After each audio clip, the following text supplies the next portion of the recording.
2023 में कांग्रेस ठगने आएगी, इसलिए ठगने वालों से सावधान रहिए, कहना है। 15 साल तक लोग ठगाए हैं, अब नहीं ठगाएंगे। यहाँ के किसान, नौजवान, महिलाएं, युवा 15 साल खूब ठगाए हैं। और मेरी बात की झुठला दे कोई, मैं रिकॉर्ड दे दूंगा। और लोगों को बरगलाने का काम ना करे। मोहन भागवत जी को शायद गलत जानकारी दी गई है। छत्तीसगढ़ के मुख्यमंत्री भूपेश बघेल आज दुर्ग जिले के दौरे पर थे, जहां उन्होंने भिलाई के राधिका नगर में राजीव भवन का भूमि पूजन किया। भूमि पूजन के बाद मंच से देश के पहले प्रधानमंत्री जवाहरलाल नेहरू को भी याद किया और उनके बारे में कांग्रेस के कार्यकर्ताओं को नेहरू का वृत्तांत सुनाया। मुख्यमंत्री भूपेश बघेल ने आरएसएस के चीफ मोहन भागवत के छत्तीसगढ़ के दौरे को लेकर बड़ा बयान दिया।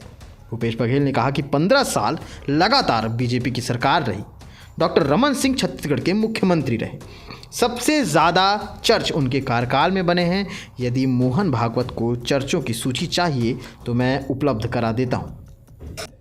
मोहन भागवत को छत्तीसगढ़ की कांग्रेस सरकार के बारे में गलत जानकारियां दी जा रही हैं।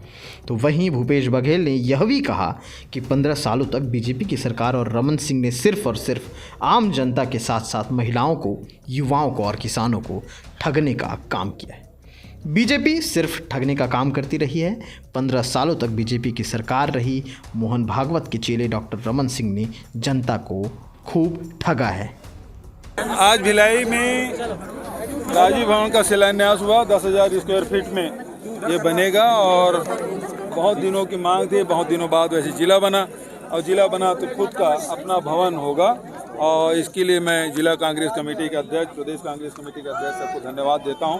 प्रभारी मंत्री भी धन्यवाद देता हूं कि उन्होंने बहुत ही जल्दी इसका प्रपोजल भी बनाया, प्रस्ताव भी भेजा और स्वीकृत हुआ। तो सारे काम हुए हैं।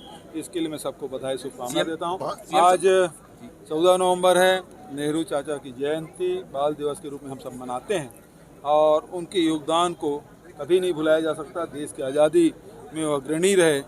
सबसे ज़्यादा जेल में उन्होंने समय बिताया, जो अग्रणी नेता हमारे देश के रहे। और देश के नवनिर्माण में उसकी महत्वपूर्ण भूमिका है। जो नया भारत जो दिखाई देता है वो उनके सपनों का भारत है। और उन्होंने शिक्षा है, स्वास्थ्य है, रोजगार है, सबके लिए उन्होंने काम किया है। तो चाहे वो पंचवर्षीय योजना की बात हो, चाहे एजुकेशन की बात हो, सब क्षेत्रों में उन्होंने काम किया और जो नींव रखी, आज हिंदुस्तान आगे बढ़ा है। तो आज नेहरू जी को हम सब स्मरण करते हैं और उनके बताए हुए मार्ग पर चलने का हम सब संकल्प लेते हैं। वैशाली नगर विधानसभा क्षेत्र में दो बार कांग्रेस को हार का सामना करना पड़ा है। हम लोग कोशिश करेंगे कि इस समय हम जीते और रिकॉर्ड तोड़े। जसपुर में आरएसएस के प्रमुख आए हैं। अच्छा है, स्वागत है, बढ़िया है।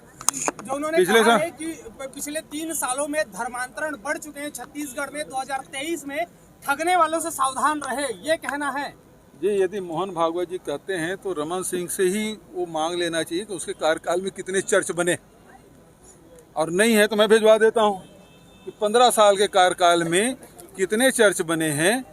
क्योंकि जब ईसाई होंगे तब चर्च बनेगा, चर्च बनेगा तब ईसाई नहीं होंगे।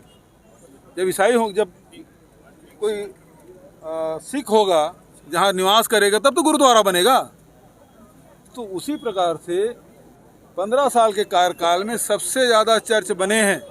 और मेरी बात की झुठला दे कोई, मैं रिकॉर्ड दे दूंगा। और लोगों को बरगलाने का काम ना करे। मोहन भागवत जी को शायद गलत जानकारी दी गई है। 2023 में कांग्रेस ठगने आएगी, इसलिए ठगने वालों से सावधान रहिए, कहना है। 15 साल तक लोग ठगाए हैं, अब नहीं ठगाएंगे। यहाँ के किसान, नौजवान, महिलाएं, युवा 15 साल खूब ठगाए हैं। ठगने का काम उनके चेले जो रमन सिंह है ना, वो करते रहे। Thank you. न्यू वीडियोस के अपडेट पाने के लिए सब्सक्राइब करें केपी न्यूज़ को और बेल आइकन को दबाएं।